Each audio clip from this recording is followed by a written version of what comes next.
महाभारत में भगवान कृष्ण ने सिर्फ अर्जुन का ही विषाद खत्म नहीं किया, कर्ण को भी बहुत बड़ी सीख दी। महाभारत में कर्ण भी भगवान कृष्ण को अपनी व्यथा सुना रहे हैं कि मेरी मां ने मुझे जन्म देते ही त्याग दिया, आचार्य द्रोण ने मुझे शिक्षा देने से मना कर दिया क्योंकि उनकी नजर में मैं क्षत्रिय नहीं था। द्रौपदी के स्वयंवर में मुझे अपमानित किया गया कि मैं राज परिवार का हिस्सा नहीं हूं। मुझे पूरे जीवन अपमान का घूंट पीना पड़ा। कर्ण पूछते हैं, केशव मेरा क्या अपराध था? भगवान कृष्ण जो कर्ण को जवाब देते हैं, मुझे ऐसा लगता है कि यह जवाब 1000 करोड़ टीचिंग के बराबर है। यह जवाब सीखने के बाद आदमी के पास हर सवाल का जवाब मिल जाएगा। जी हां, कृष्ण मुस्कुराते हैं और जवाब देते हैं कि हे सूर्यपुत्र, मेरा तो जन्म ही कारागार में हुआ। मेरे पैदा होते ही मृत्यु मेरी प्रतीक्षा कर रही थी।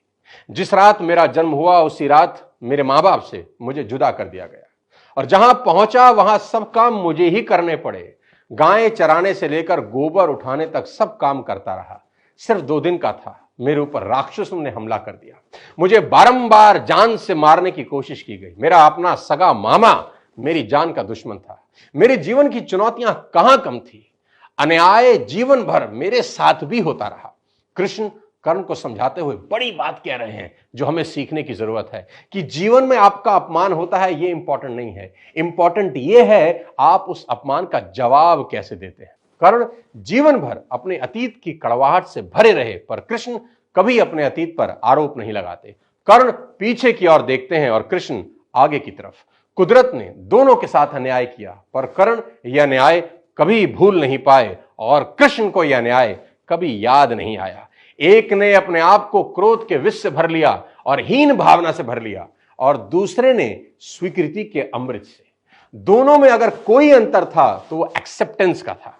कृष्ण ने हंसकर अपनी नियति स्वीकार कर ली और कर्ण कभी अपनी नियति स्वीकार नहीं कर सके और परिणाम में कर्ण अधर्म के पक्ष में लड़ते हुए अकाल मृत्यु को प्राप्त हुए।